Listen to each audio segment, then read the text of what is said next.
beautiful people, and welcome back to Books and Things with Joan. Happy Valentine's Day! Happy Valentine's Day!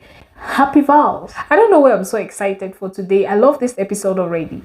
Today is Valentine's Day, a day when people share love and go out with their loved ones and just have lots and lots of fun. Ironically, on this same day, a lot of trouble also springs up. Sometimes I wonder how something can be so beautiful and yet people find a way to make it so troublesome. Val's Day is always full of all sorts of drama. Good drama and bad drama as well. I can't wait for the drama that would unfold today. The gist is going to be on Twitter and Instagram for tomorrow, so I will definitely be catching up. Okay, let's get serious.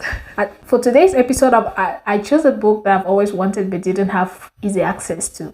It's a book I've heard about, it's a book I've watched videos about, and I've always wanted to hold it and read it for myself. The book is Men Are From Mars, Women Are From Venus. A book by John Gray, and it's made waves. It's one of the best selling books on relationships. And it's not just a book that's spoken about, it's actually tested, and a lot of people have testimonies that this book has helped them improve on their relationships. What better book would I be reviewing on Val's Day if not this? Of course, there are other good books on relationship, but to me, this is the one to read. John Gray is an author, speaker, and a counselor. He wears many hats, and he's written other books on relationship, not just this one. There's another book titled Beyond Mars and Venus. You could check that out as well. And other beautiful books, not just for men and women, but also for parenting. And he's just a man that is full of wisdom when it comes to relationships. In this book, he teaches you how to understand how men communicate versus how women communicate, how to win points with your partners, and how to sustain your relationship and make it more loving and beautiful. It's just a book jam-packed with information I wish I had a few years ago. As I read through this book, a lot of scales fell from my eyes. Literally, I had some scales falling down from my eyes. Like, seriously? There are a lot of things about men that we women need to know. And there are a lot of things about women that men definitely need to learn. But my biased conclusion after reading this book is that men are more complicated than women. I think a couple of men will say the same about women, but that's not my bother. That's not my problem. Before we get into the lessons I learned from reading this book, I want us to talk about something that has been on my mind for a long time now. And I asked the question on Twitter a few months ago, but nobody really gave me a very concrete answer. The guys, they were just telling me it's complicated. And one of the reasons why I got this book was for me to be able to see if I could decipher the complicated nature of the question I asked. Well, this book did give me some answers, but it also triggered more questions.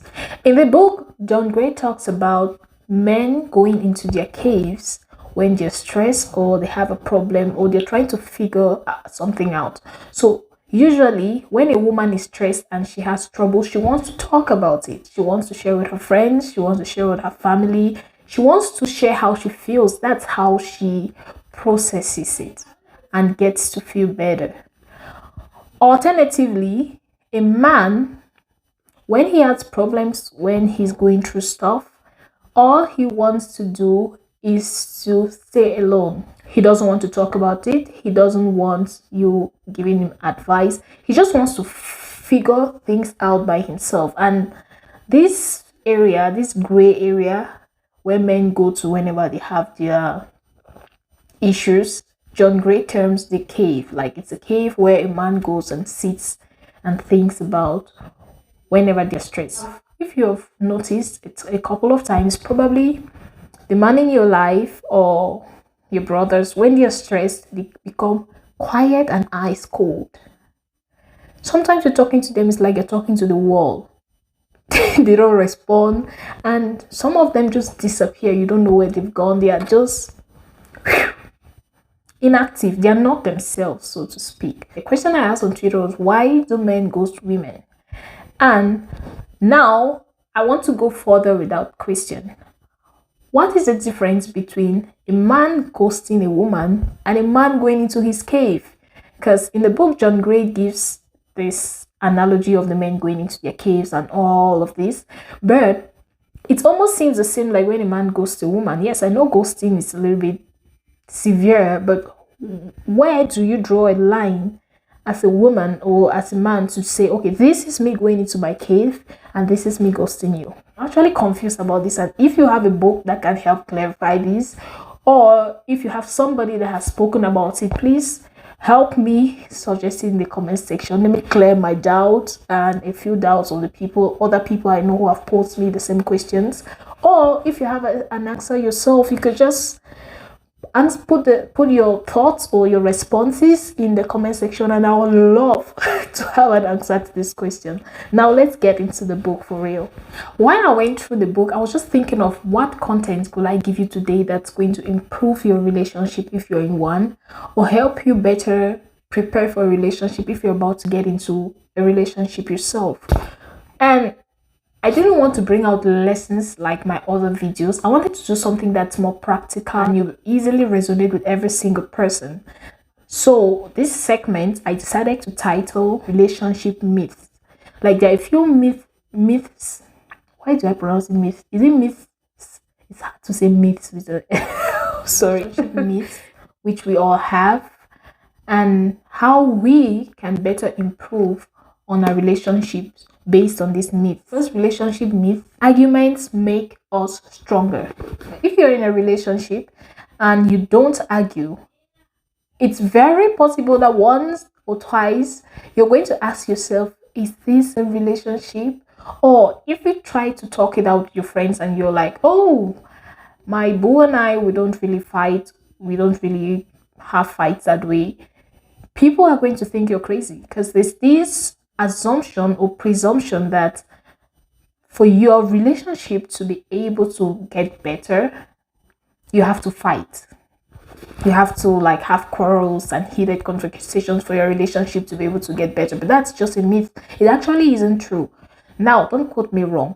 You can have disagreements on certain stuff or certain things, but not necessarily fights and arguments. Now, an argument is a heated conversation that can probably lead to people throwing shoes around and breaking glasses and stuff like that. But usually arguments start slow and then they rise. Not every relationship has to have arguments. We can have misunderstandings, but not necessarily fights, so to speak. Now, how do these arguments spring out and how can they be prevented? So, the biggest way to start an argument with a woman, now this is for the men, the biggest way to start an argument with a woman is to invalidate her feelings. That's so painful. For instance, she comes back from a party, this is a very literal example, and she was on heels the whole night. She gets back from the party and she's like, oh, my legs hurt so bad, those shoes are so terrible. And you're like, you knew the shoes were high, so why did you wear them?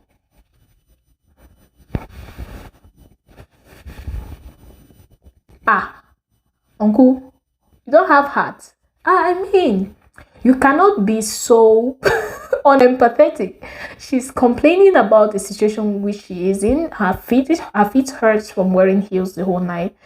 The least you could do is to tell her sorry. Oh, it's okay, you'll be fine. Or just tell her sorry, or make her feel good, or make her feel like you understand her pain. Make her feel like, oh yes, if you were the one wearing the shoes, they're going to hurt her. So don't try to invalidate her feeling or make her feel like, oh, the shoes are not that high, or you knew the shoes were high, why did you put them on to complain? Just make her feel like she's crazy, literally. That's the first way to piss a woman off. How can you piss a man off, ladies? The first way women get men pissed off is by asking rhetorical questions. For instance, a man comes back late at night and you, in your mind, you just want to understand why he's late. So the question turns into an interrogation. Rather than asking him, oh, you're pretty late today, what made you be so late? You asked him, why are you back late to this house? Can't you see the time? In a woman's world, it may sound okay to ask her, why are you back late? Can't you see the time? Like, it's really late. But in a man's world, you're trying to control him. you're treating him like a child. Basically, you're asking him if it's his house and he's an African man, you're asking him in his house why he's back late. And that's something as little as that can literally spring into a huge problem. Or asking him could instead of would. I learned this and I was so fascinated. Like, men prefer that you should ask them, would you pick this up for me? Than you ask them, can you pick or could you? Like, there's something about the would you that is more pleasant to them than the could you. I don't know why. Please don't ask me. I'm just a transmitter of information. I don't have no idea why men prefer would instead of could. I'm still fascinated. For women, it's the same thing, but for men, they prefer you to think about your words and say in a more subtle way that doesn't sound commanding or that doesn't sound authoritative. Second myth, and this is for men. The second myth in relationships is mostly that men have is that the bigger the gift, the better. You know, men sometimes put emphasis on how big a gift is for it to get more acceptance, so to speak. So if a man, for instance, buys you a car, and if he buys you a rose, because the car is more expensive, in his opinion, that car should get him 30 points. That rose should get him maybe 1 point, because the price is literally different. So the bigger the gift, the more points he should get. The smaller the gift, the less points you should get. That's why you see most of the times a man is going to save up for months to buy a very huge present.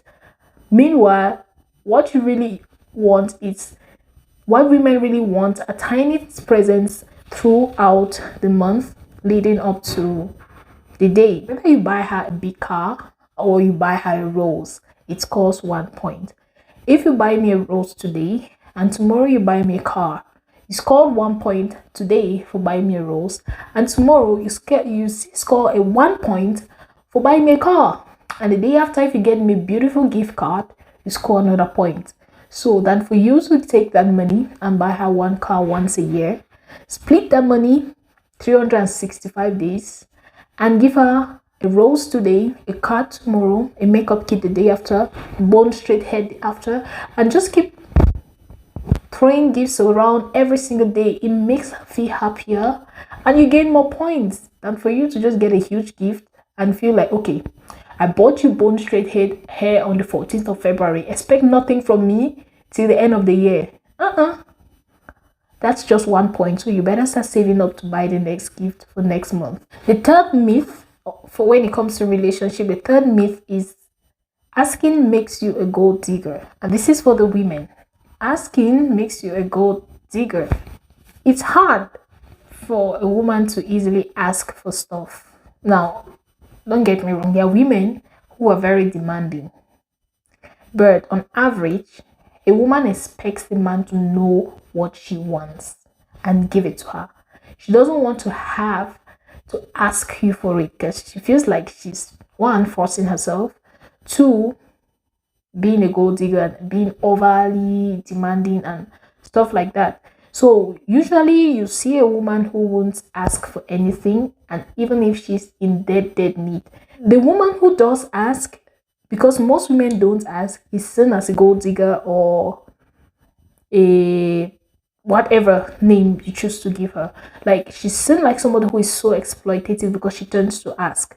Now, I'm not talking about the extremes. I'm not talking about the people who ask for unreasonable sums of money or unreasonable things for men, but just the regular asking, even if it's your husband or whatever, just having to ask for what you need emotionally, physically, mentally, or whatever, financially from a relationship is your right. You have the right to ask for it. Men ask for stuff all the time, so you have to feel comfortable to ask for what you want, because it's hard for a man to know what you want if you don't tell him. So ask for it, insinuate it that you need it, or give him a clue so he should know you need this thing and get it for you. He can't guess your mind, and it doesn't make you a gold digger. Ask for it This is for the men. The third myth when it comes to relationship is that most men think that a woman sharing her problem with him automatically means that she needs his solution. No, we don't.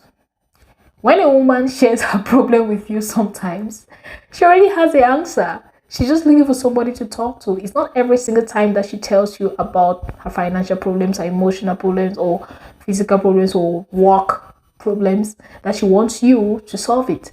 If she comes to complain to you about how her boss or her colleague treats her at work, she's not waiting for you to go to the office and fight with her boss. She's going to lose her job.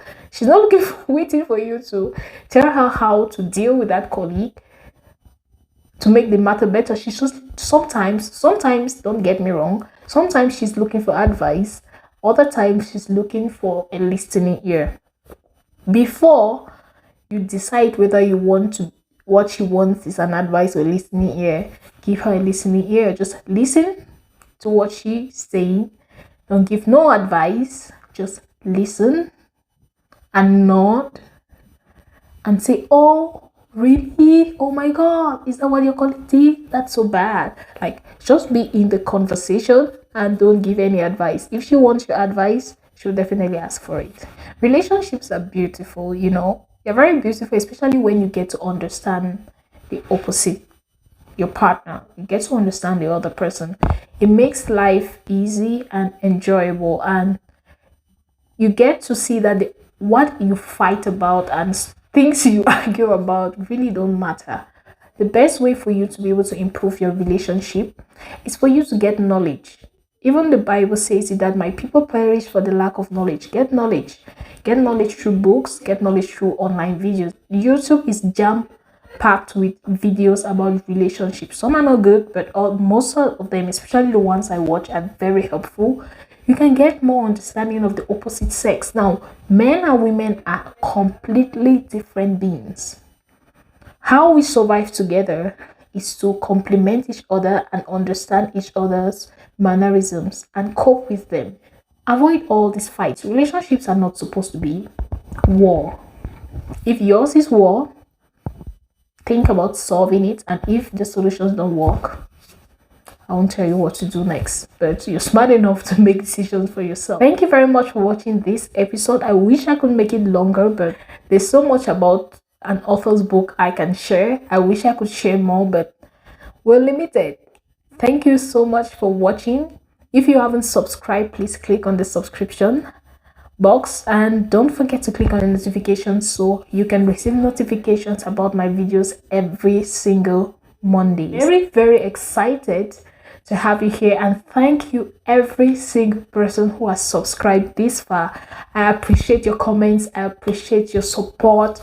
Starting this channel for me was a challenge, and the comments I've received, the suggestions, the ideas coming from everybody, and means a lot to me. Thank you so much, and I hope you keep enjoying my content. I promise to make it better and better and better. Thank you, and have a beautiful Valentine's Day.